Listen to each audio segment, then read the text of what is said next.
Good morning, everyone. Welcome to another episode. Diversity is the game changer.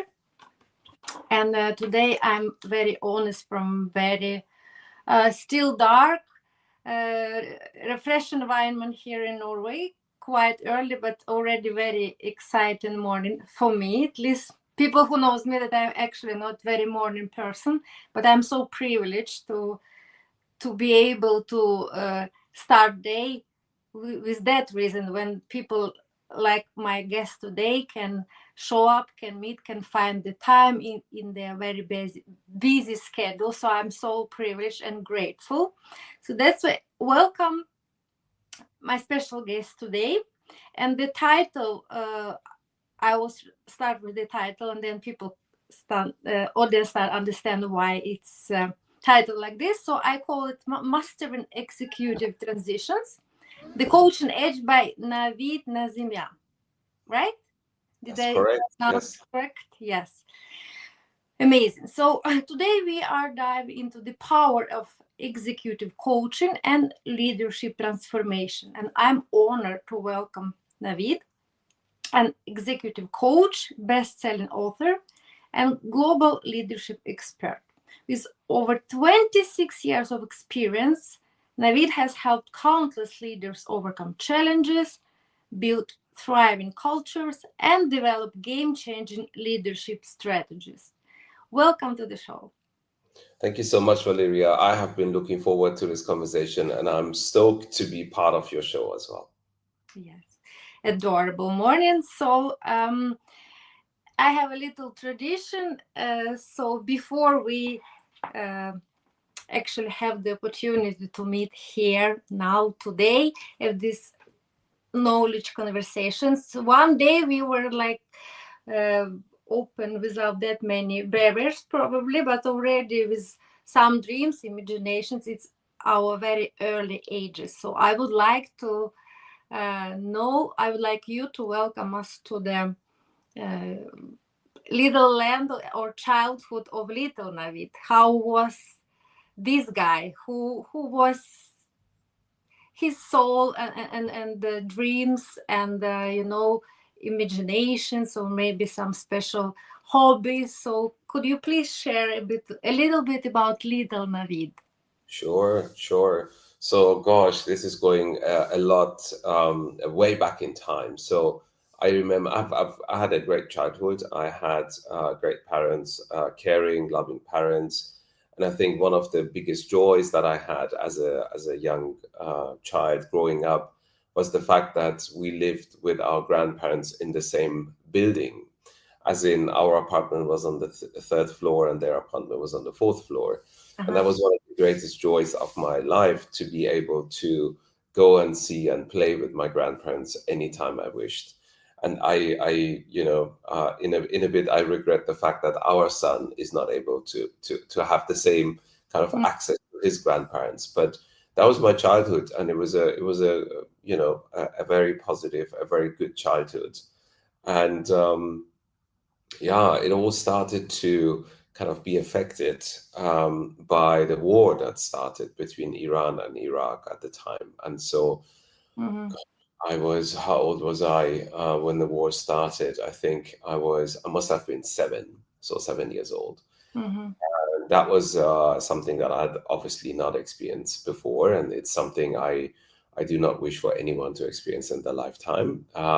It was really traumatic. So, because, if you don't know if there is a tomorrow for you and for your parents and for the rest of the family, that's really an unearthing kind of thing to come to grips with. But yeah, so I lived for 6 years. The war lasted for 8 years. I lived for 6 years through the war with my family, and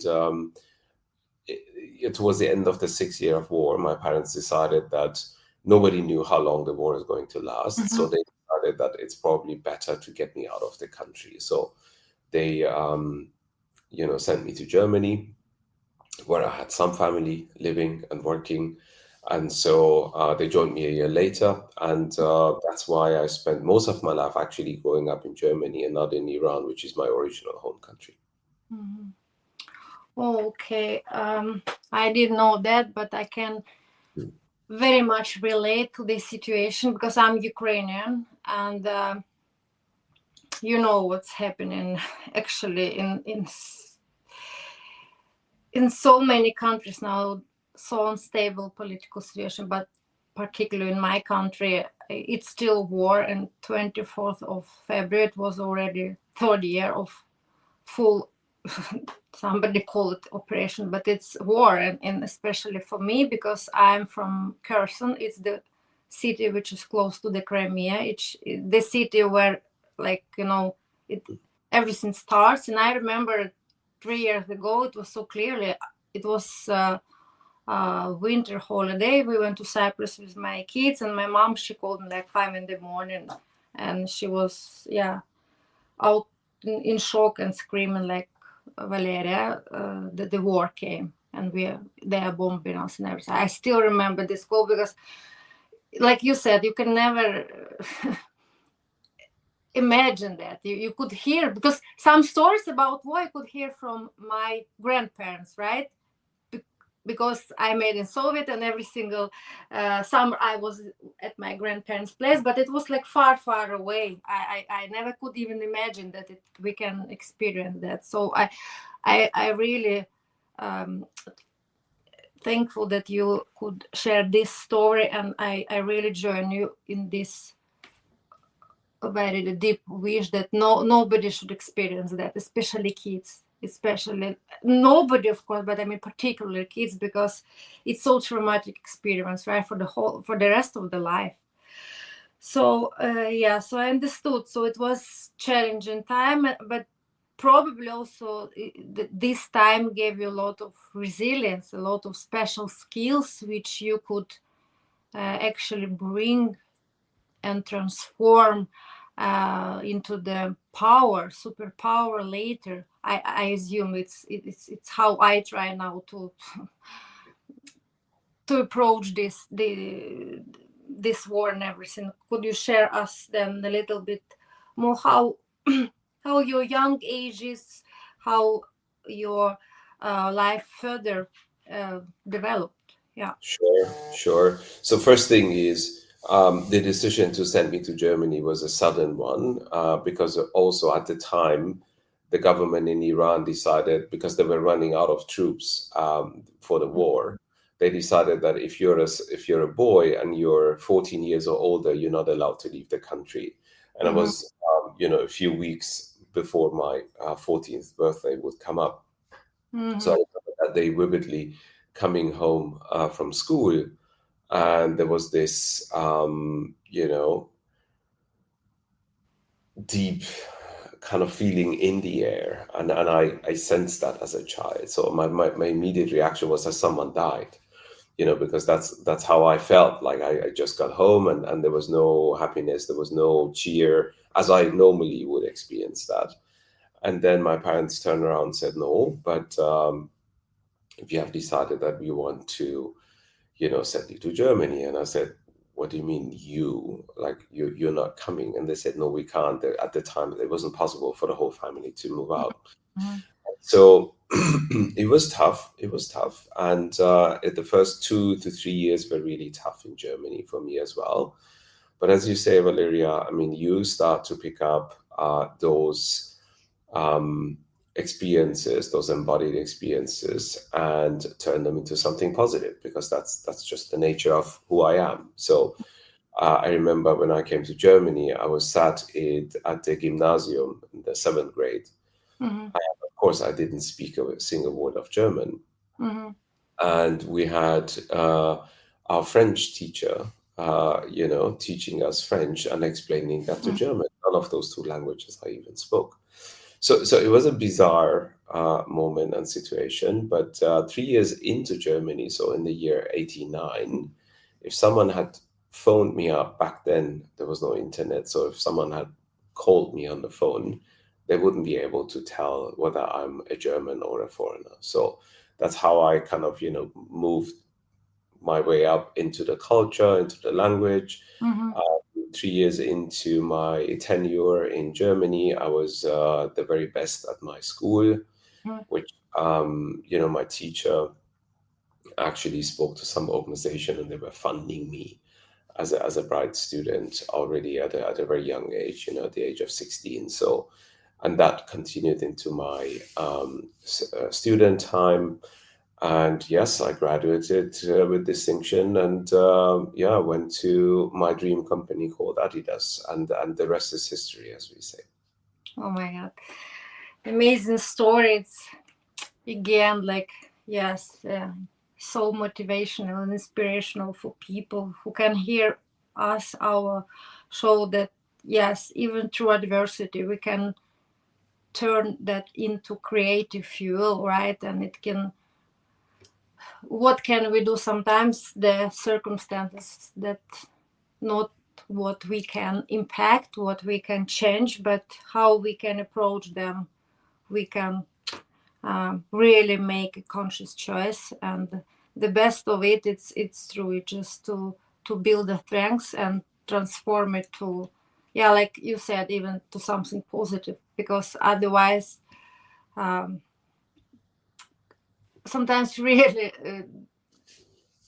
we should to actually put mask on ourselves and then on others, right? If we can't help ourselves and to do something, then there is not much help we can give to the situation, or even to special people who is close, and we are responsible about these people, right? So Yeah, I'm very would like happy to you. just build on what you just said, which is very important, which is, we can have two reactions to adversity and drama coming our way, right? Mm-hmm, One is like, oh, it's like a downward spiral. I call it the downward spiral. It's like, oh, the world is so unfair, unjust. I'm just unlucky. How mm-hmm, could this could happen to me? How am I? And so you kind of you go down the spiral, and at the end of it you are victimizing yourself, you are traumatized, you are all sorts of different things. And then the other end to this is kind of the upward spiral, which is okay, and this is what I do with my coaching clients, by the way. mm-hmm, um, when they go through a career transition, so when they move from one critical position into another one. mm-hmm, And so I have failed twice when I made those career transitions. mm-hmm, And of course, it's never pleasant. It's never nice in the moment, as and when this is happening to you. But it would be an absolute shame if all that this failure is leaving behind is just the scar wound on your face, and that's what you just accept and you kind of move on. But what I really say to my executive leaders is that these are the golden nuggets of learning opportunities that we may not appreciate at the time they are happening to us, but we will be able to draw strength and resilience and all sorts of different things from them as and when we move through them, and certainly at a later stage. So, trust your struggle is one of the slides that I have when I present at conferences. And that really is capturing the moment of failure, of disappointment, of whatever the word is that comes up for you. But the reality is you're much more able and capable to learn from our mistakes than from our successes. It's easy to assume if I'm having a great success as a CEO, that it's down to my competent leadership, it's down to my good qualities. And it may or may not be true, but it's a lot more valuable to learn from our mistakes, because those are embodied experiences that we can learn from, reflect upon. And as and when we go through another career transition in the future, we mm-hmm. have this embodied experience of what went wrong the first time or the second time. So that's really one of the things that I wanted to share when you said you can also learn from it and be more resilient and so on. So draw strength from a failure rather than kind of victimize yourself and kind of go down the spiral. Yes, I immensely appreciate. Was very knowledgeable insight. It's the concept which I also call it. It's like to failure forward. Yeah, exactly. By doing failure, you can gain some knowledge, and to failure forward. It's true, because it's not possible. Nothing actually, even the nature. goes like that, it goes like that, right? And you should be also glorious when you take your failure. It's never a failure, it's always a lesson, right? But it takes time to understand, and it's sometimes easier to talk, but to start practicing it's also kind of challenge, right? Because we also emotional baggage we have and everything. It's also very different, right? And everything what's shaping us, like circumstances. So it's a lot of factors which actually is like a puzzle, right? That's brilliant, because then we already came to your expertise, your talents, and I would like to know. For me, it's very fascinated when I read all accolades you have, and it's like you're for me the greatest mind, right? And you can teach, and you have the most valuable currency and power is knowledge, right? And you can teach all those CEO, which I mean again, they're so diverse, and it's so diverse domains and industries. How actually it all has started? First of all, it should be like, for me, for the personal factor, you should believe that you can. Because for me, I don't know, it would be in the beginning a little bit scary. Why should I believe that I know what this person should do, right? And how exactly you came to the ideas that you have so solid baggage already. Can you tell us about this story? Because maybe you can inspire somebody. Maybe some people they want, but they kind of even can't dare that. Because right, I just could read your portfolio. Oh my God, all these companies. I would like it's really, it should be so much self-confidence in the first place. Yes, Yes, can you tell us about your story? sure, sure. So first off, allow me by saying that 3 years ago, I didn't have any of these accolades or awards, right? And this is important to note. If I wanted to build up my business based on this, I wouldn't have anything to build on. Just only 3 years ago. So it's one of the key learnings that I want to share with the listeners and the viewers is that, if you don't have those accolades right now, do not worry, because they will eventually come your way. And so, the funny example I use is Valeria. I spent 20 years, after 26 years, working for the people function, for the HR function, human resources. And it was a conscious choice. And at the time, in the year 2002, nobody wanted to give me a chance to work in HR because I had no prior work experience in HR. I had worked in sales for 6 years for Mm-hmm. two amazing companies. I was a great salesperson. Mm-hmm. And sales, I appreciate that about the function, is one of the most transparent functions. You know exactly how good you are compared to your peers, and you can compare yourself at the national level and so on. So I was pretty good at sales, but I had this desire to want to move to the human resources function.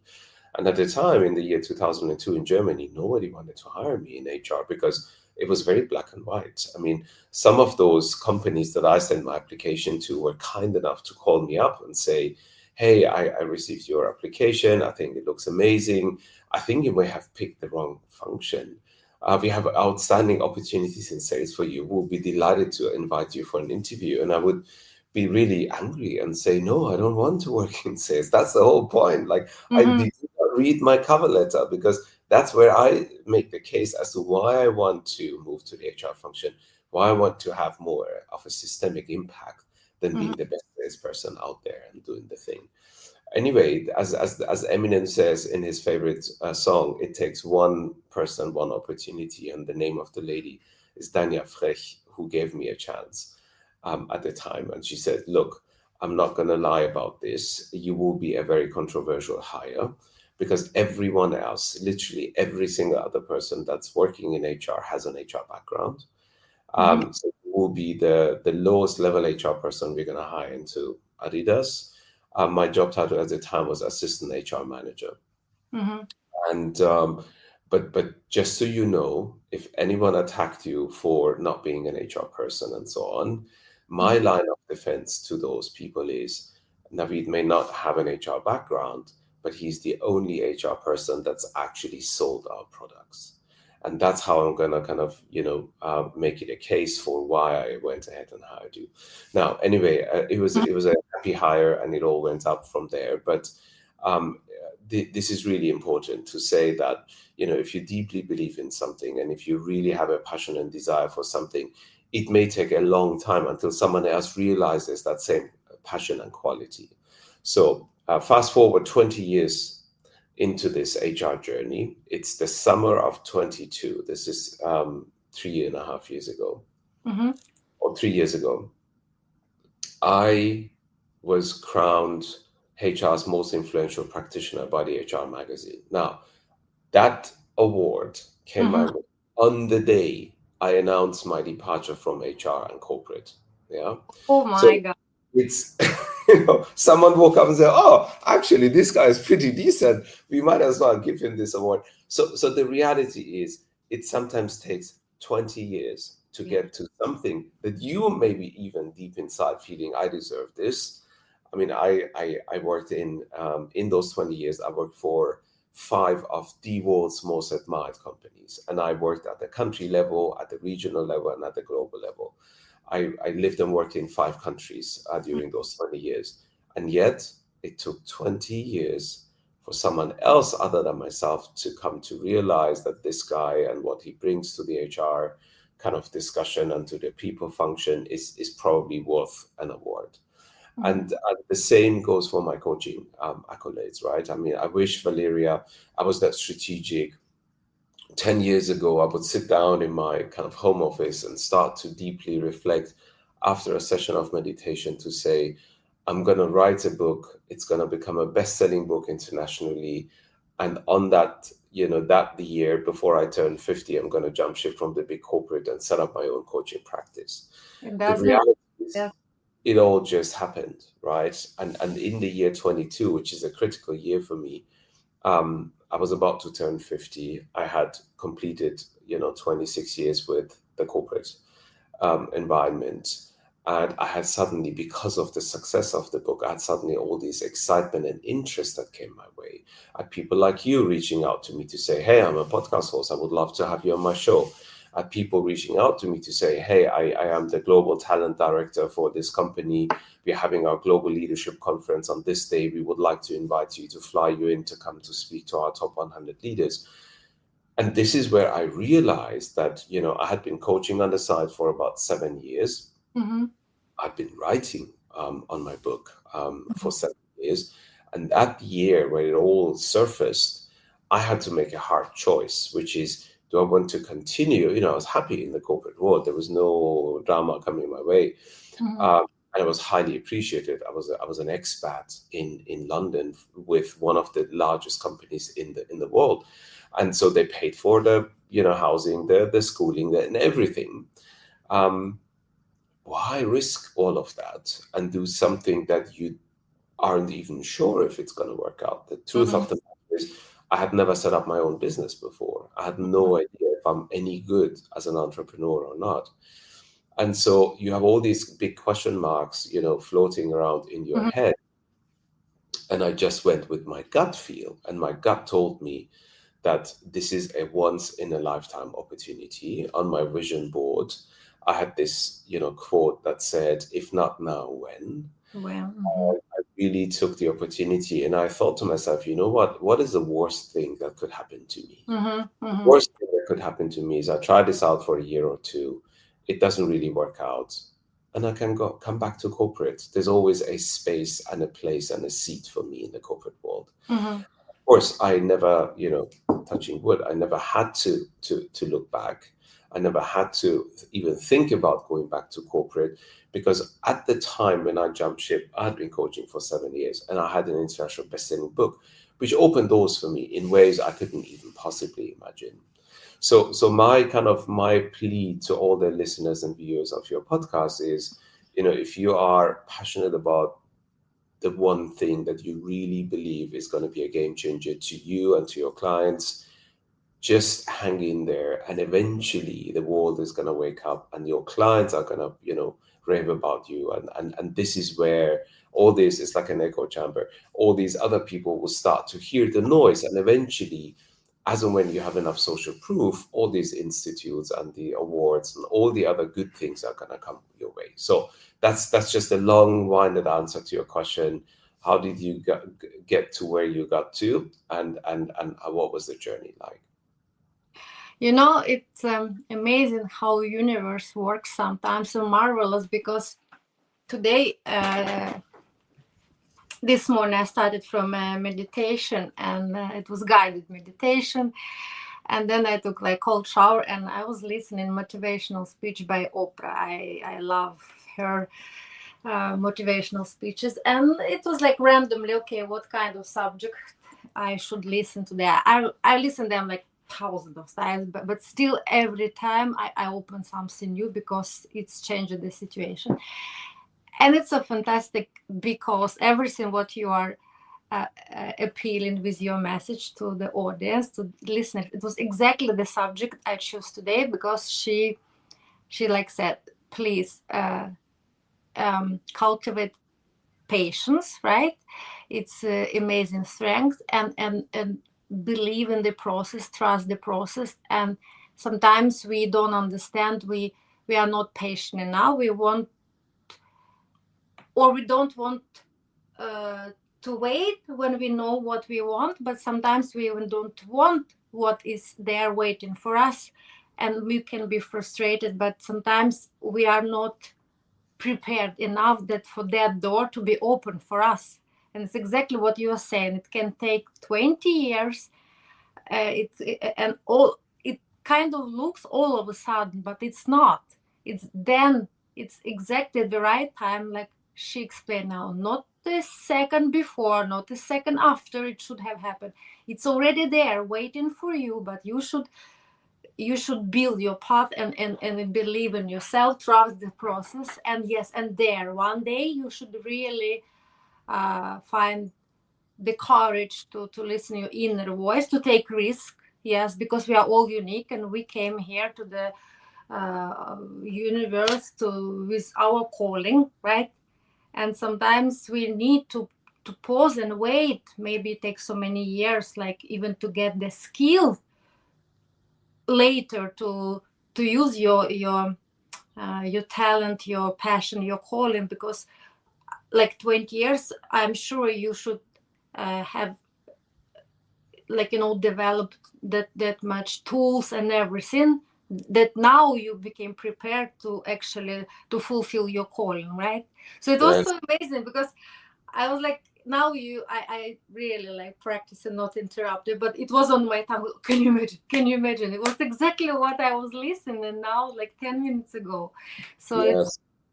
yeah. Universe sometimes works in interesting ways. So the other thing I wanted to add to what you just said is, look, when I decided that it's time for me to jump ship, I made an announcement on LinkedIn to my, at the time, 7,000 followers, to let them know that this is my decision and I am open for business. Mm-hmm. And one of the hashtags I use on my post is "the best is yet to come." Mm-hmm. And of course, I've had, for some people that was a surprise because they were not expecting me to step down. Some people were expecting me to become CHRO of the same or another organization. So why stop now? Just a level below where you could actually get to.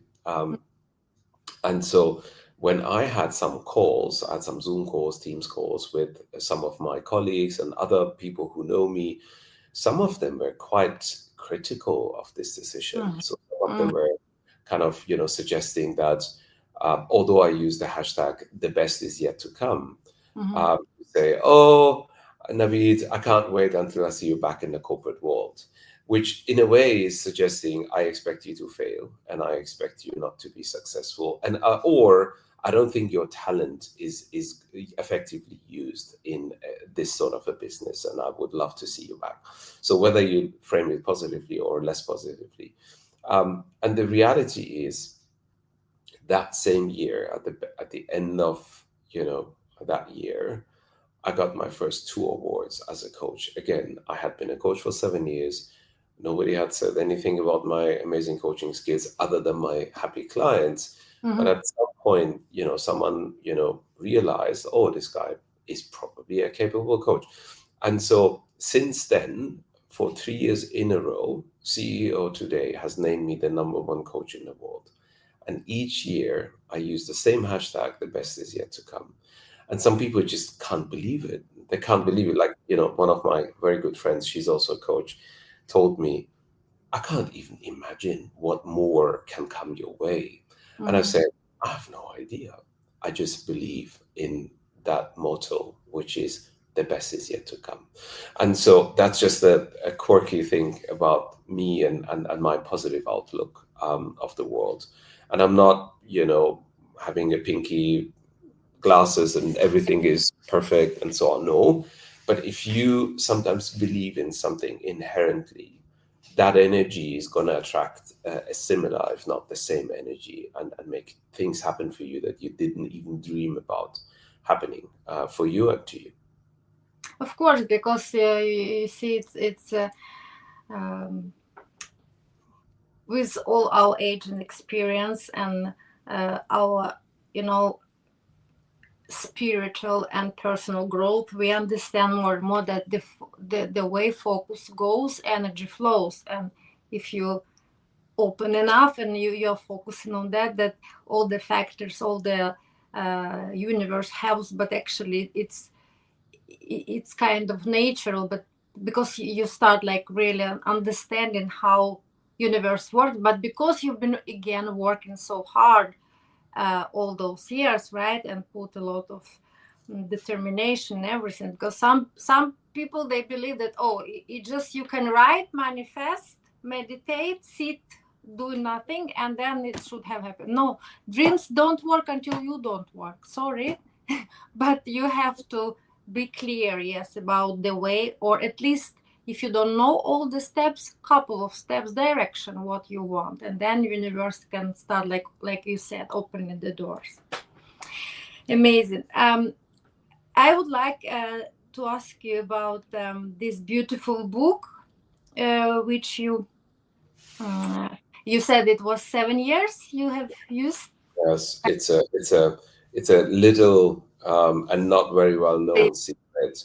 Again, Valeria, I admire those authors who, fly to Bali and 6 months later they come back with a full manuscript and they go to the publisher and get the book. Mm-hmm, mm-hmm. It just, I don't know about your life, but my life doesn't work like that. So No. in those 7 years, I actually thought of writing a book to be a year-long project. I mean, what's the big deal? I mean, I'm writing about the topic that I love. I feel pretty competent about the topic, and so it's not like I have to do a ton of research on the topic.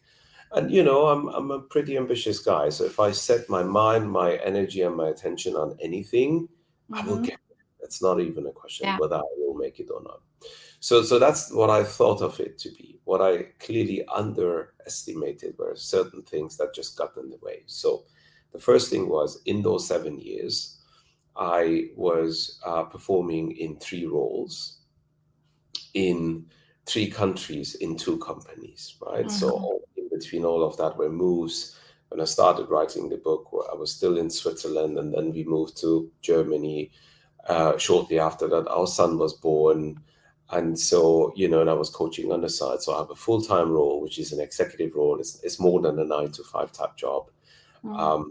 I am on the plane all the time, flying to this country, sorting this crisis, managing that dilemma.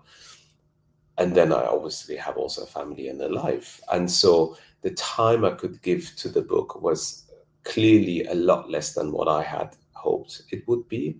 And not only that, for about 6 years, I had only produced 60 pages in those 6 years. So Mm-hmm. I really sat down and thought to myself, I don't have enough life left in me to finish this book, because, a good book usually has 240, 250 pages.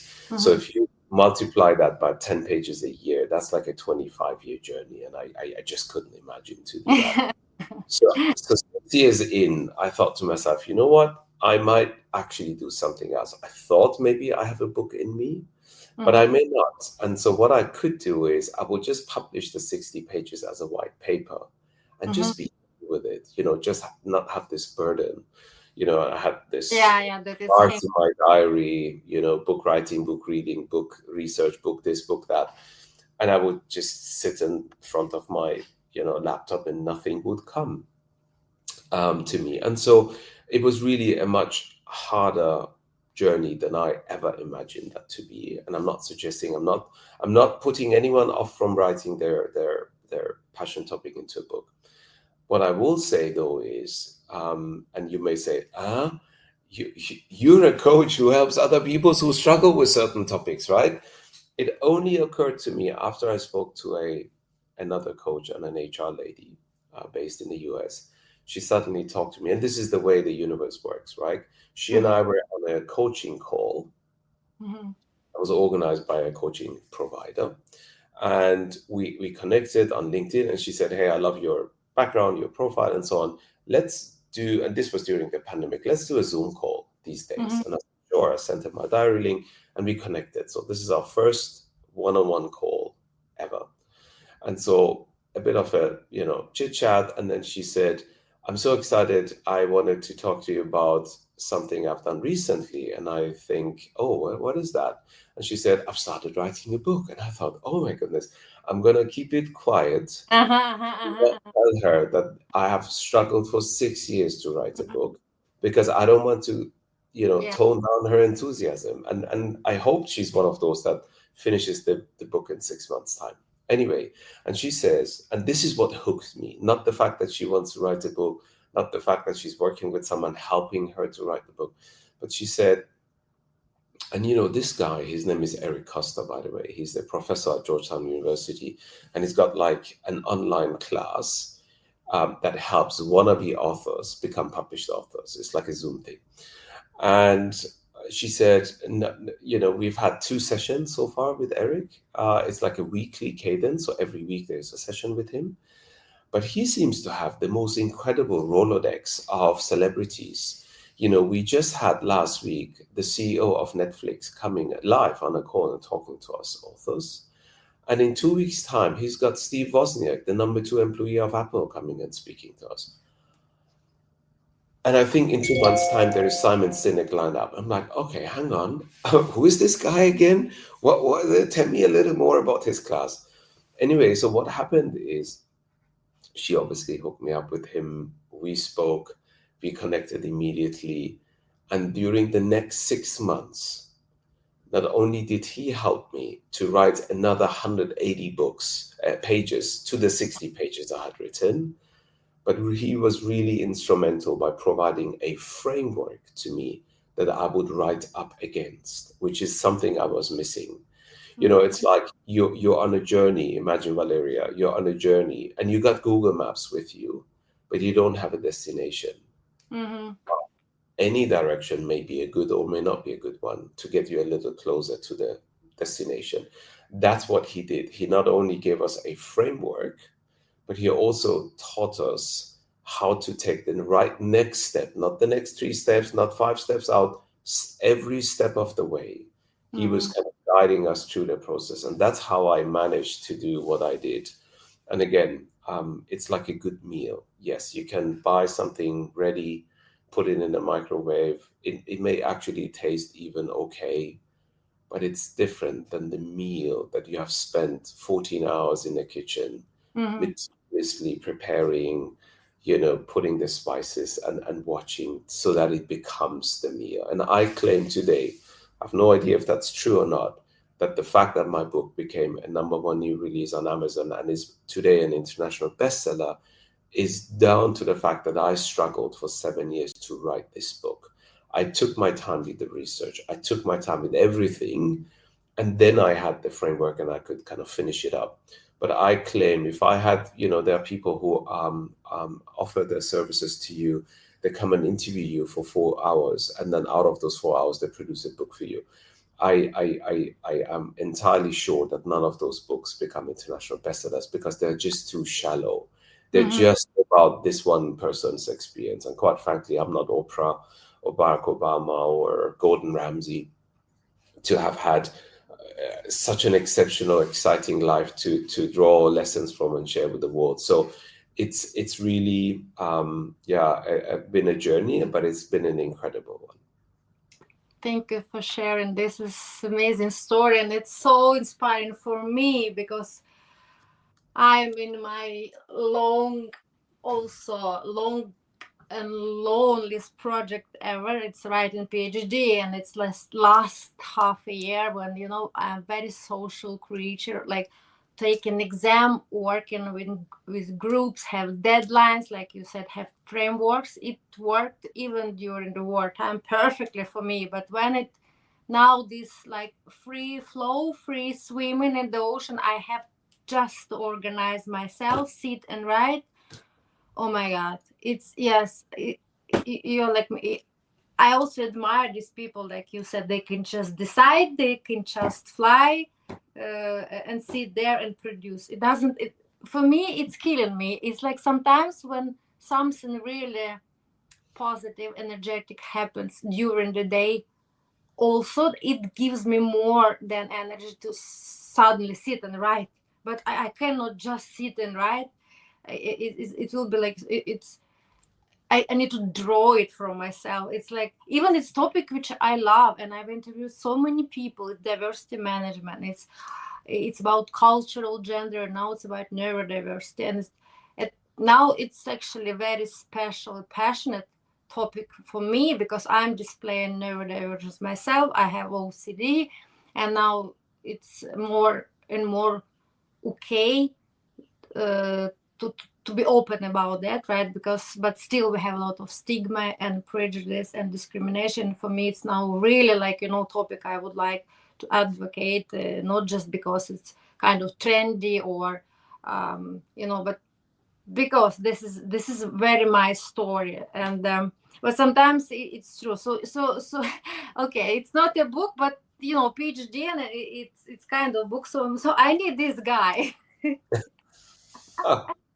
Very happy to connect you to him. Last time I checked, he has done that for 2,500 people. So 2,500 people have attempted to write a book with him, and they have succeeded. So yeah, very What's his happy. name again, you said? Eric Costa. He's a Uh-huh. professor at Georgetown University, Uh-huh. and his program used to be called the Creator Institute. It's now renamed into Manuscript. Okay. Amazing. You see? Wow. Thank you for sharing this very inspirational gem for me. um, Wait, time is flying. So interesting to talk to you. So, okay, I already jump over this question. But from your book, I wrote I could learn a little bit. You wrote that. Would it surprise you to learn that 40% of executive transitions fail during the first 18 months, right? With more executive facing exponential challenges, a crisis is imminent, and consequence for organizations and executives alike are severe and far-reaching. So it was very interesting for me. I had no idea that it was so critical first 18 months. And if you could briefly say, I know we don't have that much time, but these 18 months, what are like the essential challenges actually? What caused that? And then also maybe briefly some tools how you take and lead them to maybe to fix, or maybe even not to avoid, not to get into. Yes, sure. So first off, when I read on and learned about the 40% number, I couldn't believe it. I thought maybe it's a typo, it's 4% or 14%. But the reality is it's 40%. And one of the most validated studies that point out the 40% failure rate is Heidrick & Struggles. They are one of the largest headhunters search firms in the world. And they have done this analysis over their own placements. So over a 10-year time period, they had placed over 20,000 executive leaders, of which 40% were not around anymore 18 months into the appointment. So there's something about the 12 to 24 month kind of into a new position at the executive level that can be a make or break kind of for the executive. Now, I won't bore you with the top 10 reasons for executive transition failure, which is a chapter in my book.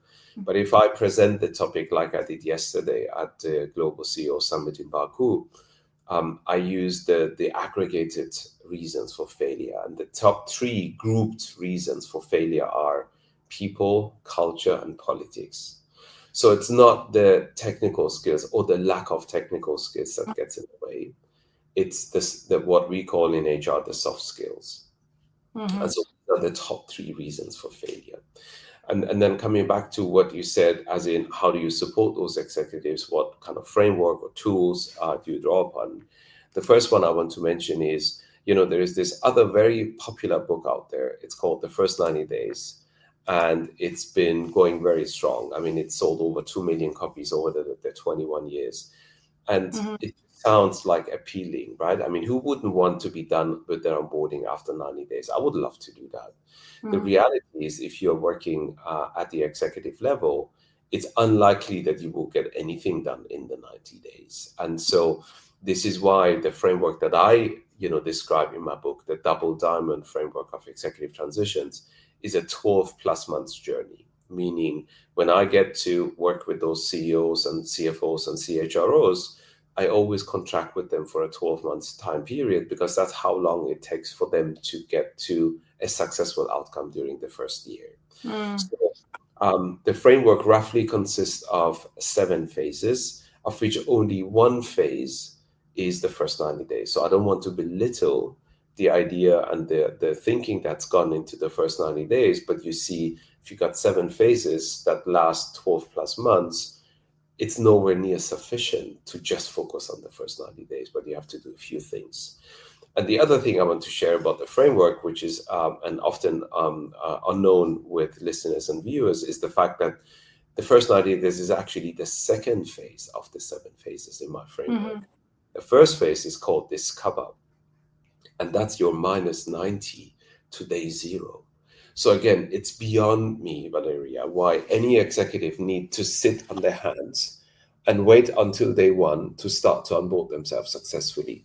Oftentimes, executive appointments are announced far earlier than the actual start, right? And so there's this other gentleman who I know and appreciate. His name is Michael Burrows.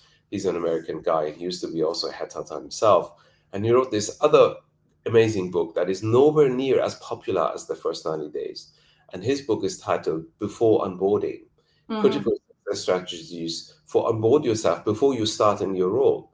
And that's my phase 1, which is as soon as the announcement is made, as soon as you have signed your contract of employment or whatever it is that you need to legally comply with, you can start to do things to get yourself a head start.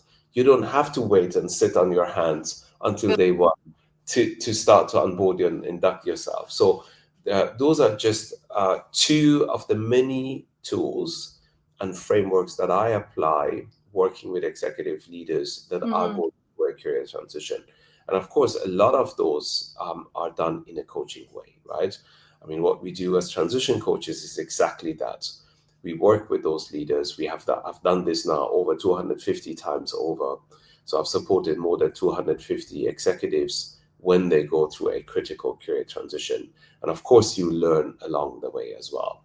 And the last thing I want to say about this topic is the fact that I have never been a CEO myself. I've never been even a GM myself.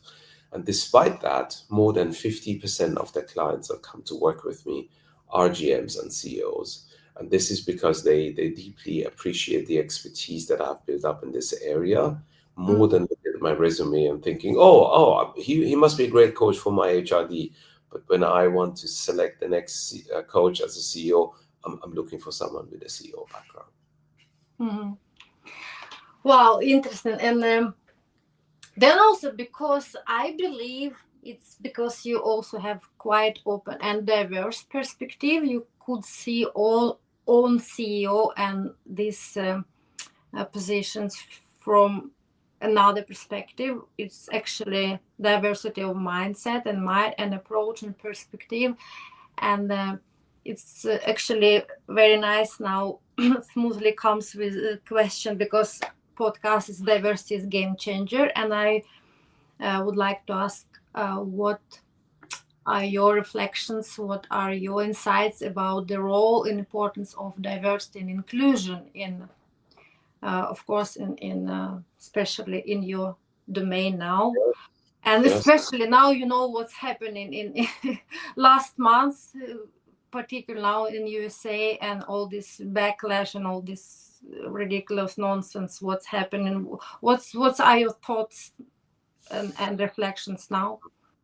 Well, I'm a big fan of data, and I let the data speak for itself. And I think if anyone is doubting whether diversity and inclusion initiatives are good or not good for the business, there's an excellent article from McKinsey that has done the number crunching and looked at it through various angles, and it comes to very concrete conclusions in the fact that if done right, not just for the sake of D&I, but for, properly, effectively done, diversity and inclusion can enhance the bottom line of a business. It can be increasing your revenue compared to your competitors. It can be increasing your profitability. It can be a factor in increasing satisfaction with the call center and customer agents that your customers are dealing with. So I think the case for DEI is proven. Now, onto my topic. When I was, before I published my book, I actually delayed the launch of my book because I got my hands on this study. It's a study from DDI, and the study is called Executive Transition Study. They do that every 2 to 3 years. Mhm. And in the year 21, I got my hands on this study.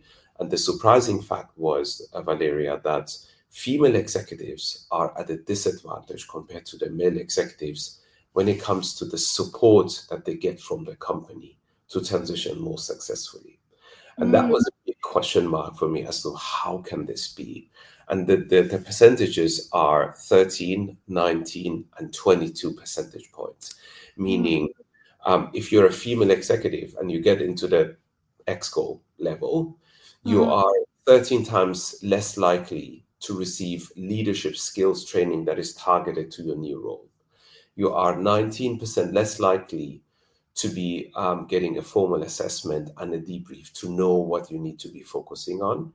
And you're 22% less likely to be assigned a formal mentor or a transition coach to help you support your upcoming career transition. And wow. so, whilst the study didn't really dig into the details as to why that is, Mhm, my humble intervention and suggestion for any leader and any organization is simply by making sure that these support interventions are tied to the level of leadership promotion. So mhm, let's say if you're in a corporation, as soon as someone hits vice president level and above, whether they are a man or woman or whatever the gender is they identify with, those kind of support mechanisms should be their entitlement and not a factor of negotiation, which is my reason for believing there is a delta between the male and the female execs. It's not that the company doesn't care about the female employees as much. It's mhm, because it's a negotiable item. And of course, male executives being male executives, they're much more demanding, forthcoming, mhm. expect those things to come their way than the female counterparts are maybe very decent, very Mhm. reasonable, and not wanting to, Yeah, yeah. Mhm, ask for anything on top because they're so happy about the promotion and the mhm, packaging anyway. And so that's kind of my last line to say about the topic of diversity, why it matters, and even in executive transitions, it's a topic that deserves attention and something that can be easily fixed with the intervention I just shared with you. wow, it was very interesting. It was completely new insight for me because actually you kind of could read my thoughts when I read about this 40%. So the first question hit me. It was like, oh, it could be interesting to find out the data actually between spread between the gender, like Yeah, But when now, I've done that, there's no distinction there. There's no statistically significant difference between male execs failing and female execs failing. They fail at the same rate. mm, I think, and if you could also just briefly add couple of words about neurodiversity. What are your thoughts in this topic about this topic? It's quite new, but I think it's so important to talk also more and more and to raise awareness that like biodiversity, to try to be healthy, we need all this biodiversity. That's why I mean we all deserve to be embraced and celebrated, and not discriminated because our brains wire differently. What are your opinions about that? Yeah, look, I'm not claiming to be an expert in all these topics, and so I can't really say anything worthy to you and to your audience on that. The only thing I want to say is, when we came to Dubai, we were looking for the right international school for our son, and we are not neurodivergent, or we don't have any of those abilities. But one of the schools, when we were walking and visiting the school premises, they had a department for special abilities, and I thought that was a really nice way to call this out, and Mhm. not to say, oh, these are special needs kind of, children, but these are children with special abilities. And the way they dealt with those children was to integrate them into the classroom fully. And one of the things that they do, which I think is brilliant, is they actually give passports to every child. So they call them learning passports. And Mhm. if you're a neurodivergent child, you will have also items related to your special abilities and special needs. And so the fact that not only those have the passport, but every child has a passport, is one of the things that integrates them into the Include. school. And Mm. again, in the classroom, everyone has got their passport, everyone has got their learning needs and special abilities. So I thought that was a brilliant way to integrate that. And I don't think many organizations are actually that advanced in the thinking to A, know that this exists, and B, able to deal with it in the workplace. So that's just the small example I can share with you. Yeah, it's a remarkable example. It's how we can deliver the message, and maybe it's by these small adjustments we can inspire other people. Maybe they can hear and say, "Oh, wow, brilliant idea! Why we can? Maybe it's the way we can proceed and follow perfectly." Last minutes we have, so my tradition always to play a little bit. We start from childhood, and I would like to uplift a little bit before the day. So it's a fairy tale, and everybody knows very easily which fairy tale this little beauty came from, right? We still need magic in our life. Data is cool, but magic also, we have to have magic to live through and try, right?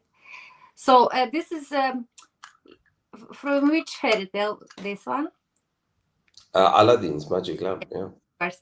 But Aladdin, yes, and it's still fairy tale. So genie, he was very generous. It was about three wishes, but because I would like to put as many wishes from as many guests as possible, so it's just one. So my closing remarks and wish for today, to find out what your wish could be that I could put here.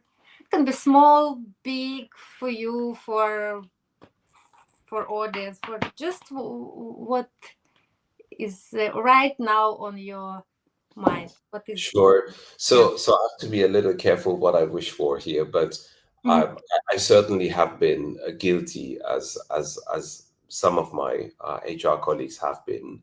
But my wish would be to put humanity back into the human resources function. So to really be, putting that at the core of what HR people do. And I think sometimes, as I have done in the past, sometimes you don't get the balance right. HR is the function that is there to make sure the business interest is protected. At the same time, the employee rights and the employee well-being is maintained. And so I haven't always gotten that right. But if I had one magic wand, or the wish to make here, is that we put humanity back into the HR function. I immensely appreciate your story, you being open, and it's very inspiring. Thank you for giving us time, first of all, and your knowledge, your brilliant knowledge. And I would like to thank our audience for staying with us. And I would like just to close our show actually from your post, which I like actually very much. Um, it's very nice, articulate, and very visual also, and it even for my sometimes girly brain, it's very cool. It's very like structured, like, you know. And I loved very much this post which you wrote about NASA. Yes, and the title, it's Embracing the NASA Mindset, Building Trust in Uncharted Territory. And I especially want to close our show with one of insights you put so brilliantly. Prioritize collaboration. NASA's success is built on the collaboration of diverse teams working towards a common goal. By breaking down silos and encouraging cross-functional collaboration, we can drive creativity and achieve extraordinary results. We must prioritize teamwork and leverage the unique strengths of each team member. Thank you. It was exactly what we are talking. It's about diversity, it's about collaboration, it's about our unique strengths, right? So every single person is unique voice, and we have to embrace it. Thank you so much. If you have any final thoughts for our audience, or you already had your brilliant wish, so then we can thank each other for being today. And I wish you all much success with all your projects, and it will be very exciting to follow your path. And I hope one day maybe we can meet in one conference and or do something together, like, you know, universe, you never know. Like you Sure. said, the yet, what is your hashtag? You said maybe it will be very nice. Yet to come. The Yes. best to come. Yes, that's the hashtag. So thank you, Valeria, for doing everything you do. It's been an absolute pleasure and joy to be part of this conversation. It's different in that most of the other podcast hosts just want to deep dive into the book. So it was exciting for me to go back to the origin story and kind of work our way to today and dip a little bit out into the future. And just my offer to your listeners and viewers is that if they did want to connect with me, I'm very friendly. I'm on LinkedIn. I do my own LinkedIn account, so I don't have a virtual assistant or anyone doing that on my behalf. And I have a very large following and a very loyal audience. So the post you just read out is one of my weekly posts. It also comes as a form of a newsletter. And so again, my invitation to your listeners and readers is to connect with me. And I look forward to hopefully meeting you in person one day. Yes. Yes, and then I also can share that after downloading, you can always reach out to me, or you can ask how you can also follow Navid, but it will be also posted on Instagram, and our episode will be on YouTube and Spotify, and we will share that on LinkedIn, of course. So welcome to, it was very great pleasure, it's true, just to reach out to you. It was very nice experience. And so please, people, yes, just sometimes, you know, people now just write and everything, and but sometimes you really should decide, oh, why not, we